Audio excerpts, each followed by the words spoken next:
Assalamu alaikum wa rahmatullahi wa barakatuh. Dear students, today our topic is rural society and its futures for the sociology students of class 11th. Rural society is the society that lives in villages, जिसे हम agrarian society भी कहते हैं, and is dependent on primary activities, जो बुनियादी activities पे मुनहसर हो. बुनियादी एक्टिविटीज में एग्रीकल्चर आता है, गैदरिंग, फिशिंग वगैरह. These society have low density of population. उनकी पॉपुलेशन भी उतनी ज्यादा नहीं होती है. If these societies are compared with industrial societies, or if these societies are compared with urban societies, and are rich in culture and tradition, they are economically less developed. यानी जो rural societies होते हैं वो societies economically उतनी developed नहीं होती है जितनी कि अर्बन सोसाइटीज होती है. Now there are features, 10 features which describe this the concept of rural society. The first one is occupational structure. The second one is forms of land ownership. The third one is village community systems. Fourth one is minimum division of labor. Fifth one is role of family. Sixth one is sense of unity. And the last one is informal social control. अगर हम early man की बात करें, जो early man था उनमें बहुत ज्यादा यूनिटी हुआ करती थी और वो आपस में ब्लड रिलेशन भी शेयर करते थे. क्योंकि अगर हम ये ट्रेस करें कि रूरल सोसाइटी कहां से आई, उस हिसाब से जो अर्ली मैन था वो हंटिंग, गैदरिंग, फिशिंग वगैरह इन सब चीजों पे डिपेंड करता था अपनी फूड के लिए. न्यूलिथिक पीरियड में they started to polish their tools of stone and started to make them sharp. उन्होंने अपने जो हथियार जो इस्तेमाल करते थे न्यूलिथिक पीरियड में, वो उन्होंने उनको शार्प करना सीखा, उनको उनकी धार बनानी सीखी, उनको तेज करना सीखा. उसके साथ साथ वो उन्होंने बर्तन बनाने भी सीखे, यानी पॉटरी भी उन्होंने सीखे, और वो कपड़े भी वीव करते थे, कपड़े भी बनाने लगे. डेवलपमेंट ऑफ एग्रीकल्चर जो था, डेवलपमेंट ऑफ एग्रीकल्चर के साथ उन लोगों में बहुत सारी तब्दीली आई. अर्ली मैन की बहुत सारी तब्दीली आई क्योंकि उनकी पॉपुलेशन बढ़ने लगी, जिसकी वजह से वो एक ही जगह पर रहने के लिए मजबूर हो गए. उससे पहले वो एक जगह नहीं रहते थे, दे वर नोमैड्स. वो एक जगह से दूसरी जगह मूव करते थे. तो जब उनकी पॉपुलेशन बढ़ने लगी, जब उनमें एग्रीकल्चर का कॉन्सेप्ट डेवलप होने लगा, तो वो एक जगह पे मजबूर होने लगे. जब वो एक जगह पे मजबूर हो गए रहने के लिए, तो वहां पे गांव बनने स्टार्ट हो गए. तो वहां से रूरल सोसाइटी का कॉन्सेप्ट स्टार्ट हो गया. Now this future, first point is occupational structure. Rural society generally depends upon taming of plants and taming of animals. जो taming of plants है, इसका मतलब है कि वो एग्रीकल्चर करते थे, और taming of animals means वो जानवरों को पालते थे, जैसे काऊ, गोट, शीप वगैरह.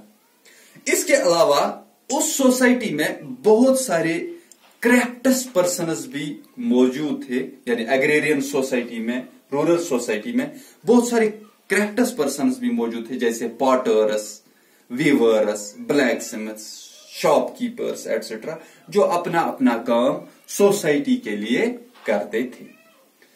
Now the second point is forms of land ownership.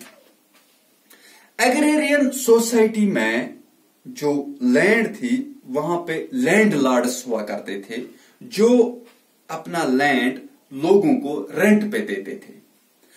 जो लैंड थी वो असल में लैंड लॉर्ड्स की थी, लेकिन वो अपना जो उनके पास लैंड थी वो पीजेंट्स को रेंट पे इसलिए देते थे ताकि वो उस लैंड पे एग्रीकल्चर कर सके।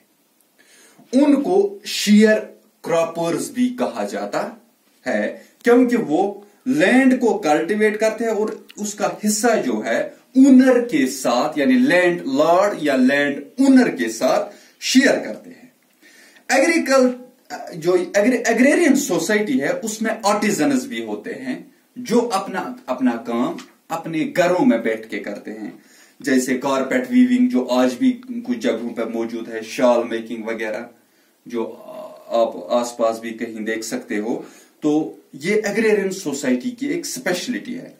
इन सोसाइटीज में छोटे छोटे बिजनेसमैन भी मौजूद होते हैं जो शहरों से देहातों तक अपने बिजनेस को डेवलप करते हैं ताकि वो जो ये एग्रेरियन सोसाइटी है, जो रूरल सोसाइटी है, उनको कोई प्रॉब्लम ना आ जाए। Now there is third point, village community system. जो ये विलेज सोसाइटी है बहुत ही मुनफरिद और मुख्तलिफ सोसाइटी होती है when it is compared with urban society और इंडस्ट्रियल सोसाइटी। गांव सिर्फ एग्रीकल्चर के लिए नहीं होते हैं, जबकि यहां पर लोग एक दूसरे के साथ इंटीग्रिटी के साथ रहते हैं। In rural society people share thoughts, beliefs, culture, etc. These people are shared by these rural people with one another and are completely different from industrial societies. क्योंकि इंडस्ट्रियल सोसाइटीज में या अर्बन सोसाइटीज में, शहरों में लोगों में उतना corporation नहीं होता है, उतनी यूनिटी, भाईचारा, ब्रदरहुड नहीं देखने को मिलता है जितना कि रूरल सोसाइटीज में होता है। Now the fourth point is minimum division of labour. Rural societies में लेस डिवीजन ऑफ लेबर होता है। लोग ज्यादातर एग्रीकल्चर और एनिमल्स के साथ मुंसलिक होते हैं। इसके अलावा रूरल सोसाइटीज इंडोगेमस भी होती है, यानी वो with in the limits of their society confine होते हैं। लोग एक दूसरे से मिलकर काम करते हैं अपनी सोसाइटी में कॉपरेशन के साथ, और उनमें उतना कॉपरेशन भी अच्छा होता है as compare to urban societies और इंडस्ट्रियल सोसाइटीज।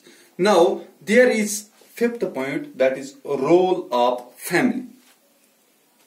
एग्रेरियन सोसाइटी में पैट्रियार्चल फैमिली सिस्टम मौजूद होता है, जहां पे घर का फादर यानी बुजुर्ग मेल ज्यादातर घर के डिसीजंस लेता है।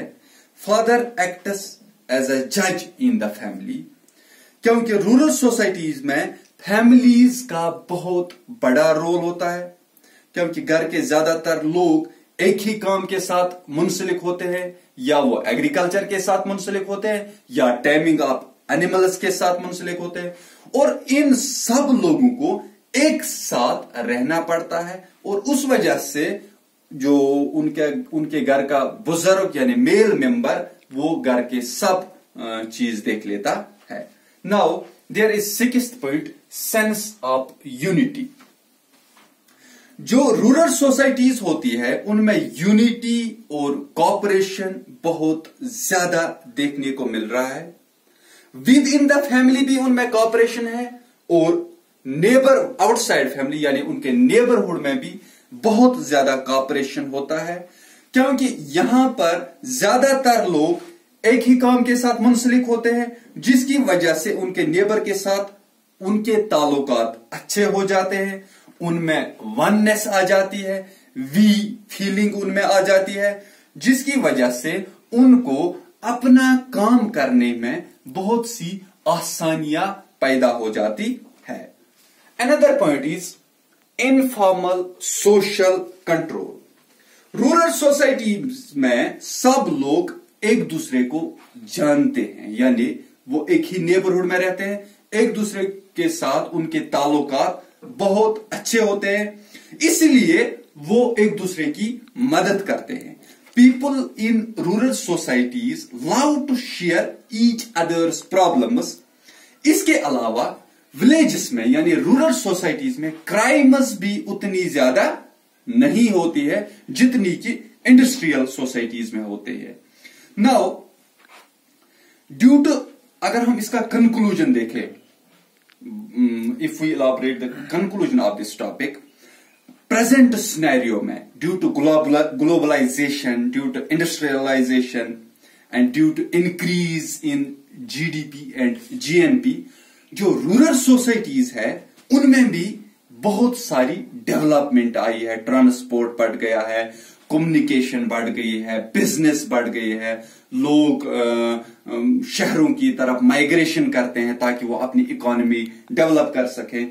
जो रूरल सोसाइटीज पहले हुआ करती थी उनमें एम्प्लॉयमेंट अपॉर्चुनिटीज बिल्कुल नहीं थी, वो एग्रीकल्चर और एनिमल टैमिंग के साथ मुंसलिक थे, लेकिन आजकल ऐसा नहीं है। आजकल जो रूरल सोसाइटीज है उनमें एजुकेशन भी है, उनमें ट्रांसपोर्ट भी है, उनमें कम्युनिकेशन भी आया है और यहाँ पे डेवलपमेंट भी हो रही है उनमें। तो उससे आज और पहली वाली जो रूरल सोसाइटीज है उनमें बहुत ज्यादा डिफरेंस है। That is all for this one. Thank you very much.